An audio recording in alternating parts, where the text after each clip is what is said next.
We made it to the chin hook.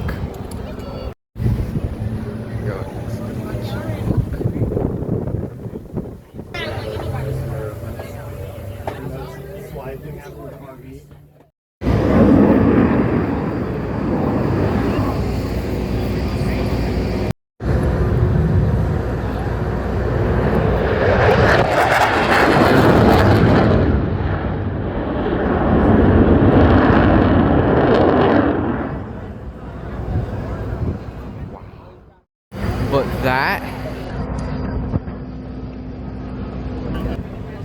and right there is the F-22.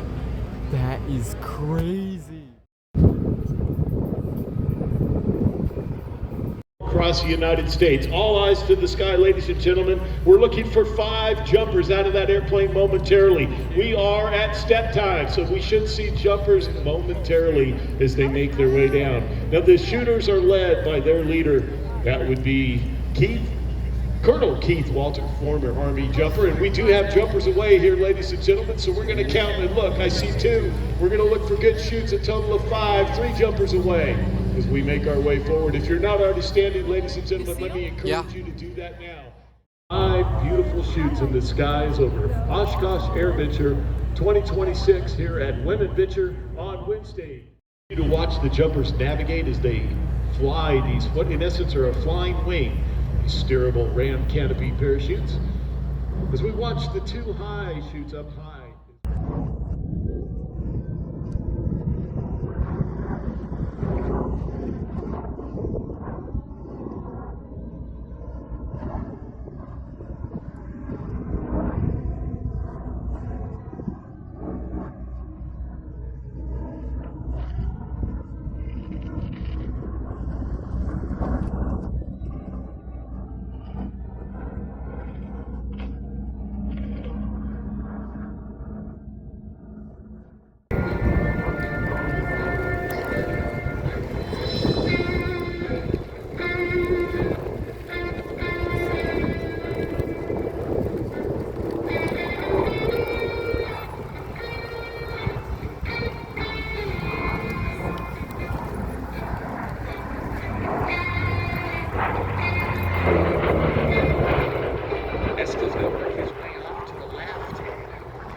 Headed from left to right. Now look over to the right. 2 members of his team coming in on a head-on pass. This is called threading the needle, and it's going to get very, very tense. They have minimum separation. Now it's going to get very busy in the sky.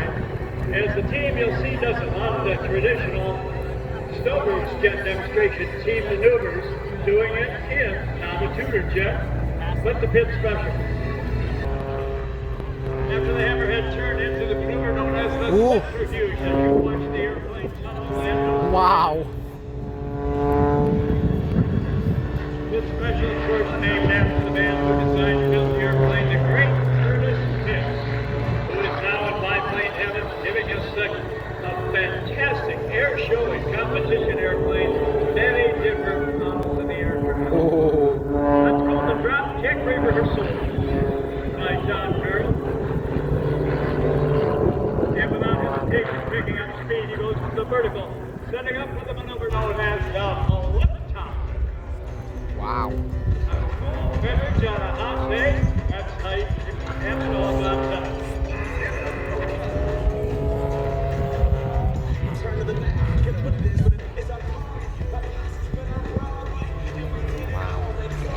Now you wonder where the other 2 team members are. You don't have to wonder too long. So the left wing and the leader makes their way back in. Look at the noise and follow the team back in.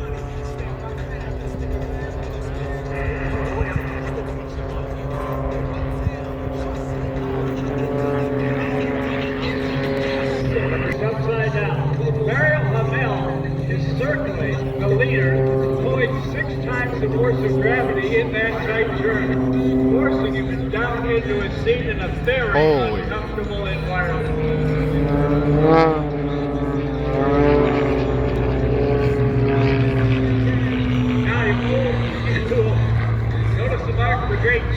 getting all of your closing or separation maneuvers back in formation very quickly. So you see, arrow, Canadian propeller, and mid-tandem on center. Now, this formation is called the V. And to make it distinguishable from the letter V, it's the mid. Wow. See the leader in the front, the two wingmen matching wingtip to wingtip in that, yes, V or big formation. That's not good. Left turn, the same thing. So you gotta fight that impulse. Now, from wingtip to wingtip, watch the wingman now slide back into the big formation on the knee set. Wow.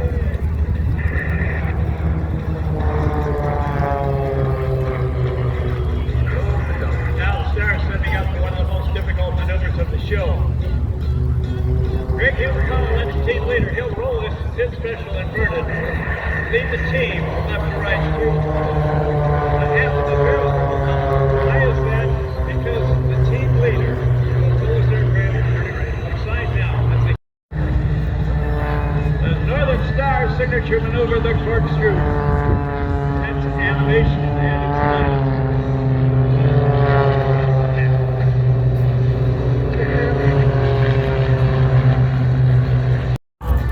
In a direction from the famed aerobatic team, the Canada.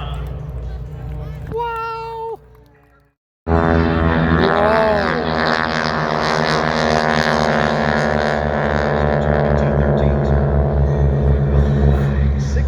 Wow. The first two get off. Watch closely, folks, as they come off the runway from your right to your left, and watch the gears cycle as they put the gear up and the gear begins to retract on these beautiful Avion L17s. Here as we get our last pair just about to rotate.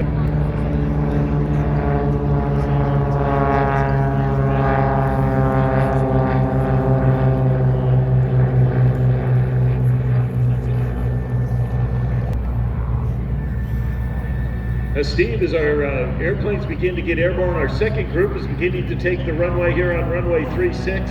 We'll go over a segment today. It's part of the liaison and observation group as he enters show center. Those guys I like. Our second group taking off now comprises of 6 L-19s, liaison and observation aircraft. Wow. You know, Steve, the L-19s, as they continue to park, have a really cool nickname. They're known as the Bird Dog, and there is a craft got that name and the amazing role that it performs throughout its service line.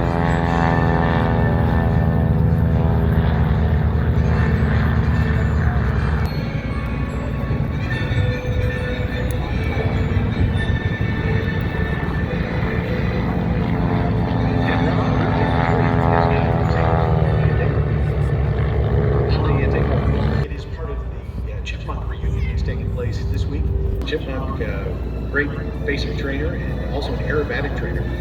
Used mostly in the Commonwealth, but they're still popular here in the United States. Yeah, pretty. So we're going to got some great stories about all of these as well as you watch them depart here in Singer. Notice in Canada DHC-1 Chipmunk. It's a legendary World War II tandem two-seat single-engine primary trainer, as Steve mentioned earlier. It was originally designed to replace the aging Tiger Moth biplane, and it first flew in 1946 at one point, which is an interesting nickname that it had. Harmonized controls and docile handling characteristics, and it typically features what you see in front on all of these, the enclosed tandem cockpit in front of them.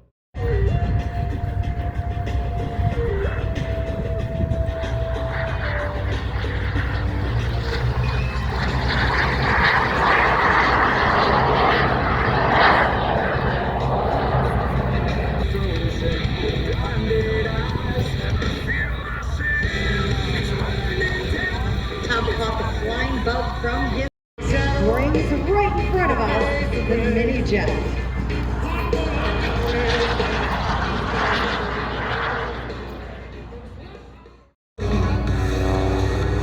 From Team Redline with love, it's the Heart in the Sky.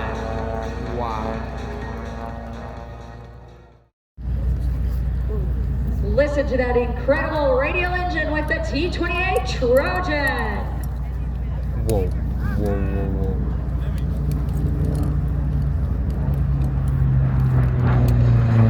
Jerry John Kirby is retired United States Air Force Lieutenant Colonel and fighter pilot. He currently lives in Lake...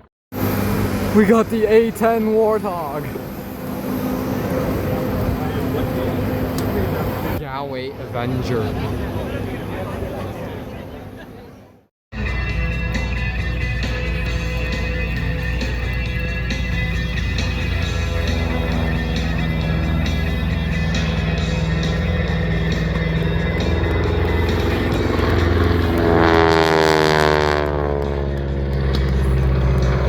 Susan would like to say a very special thank you to her sponsors, Joe Quint, Blackhawk Aircraft Maintenance in Janesville, Wisconsin. Good. And you have seen it, I guarantee, on the way here if you drove to Oshkosh. War II, this beautiful P-51 Mustang fighter never left the U.S. before the end of the war.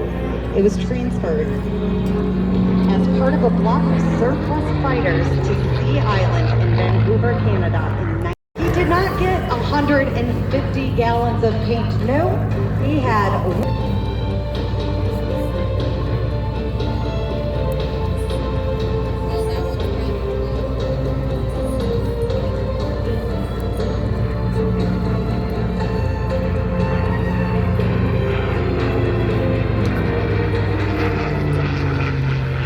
So how are you connected to the...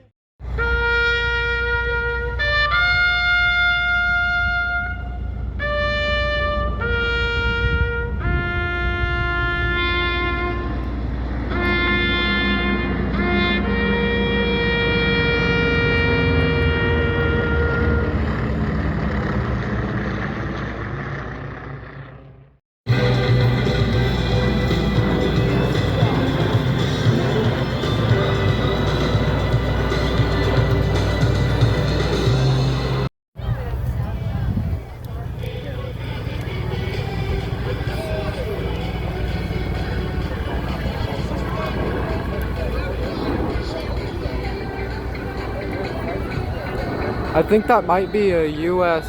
government aircraft. Yeah.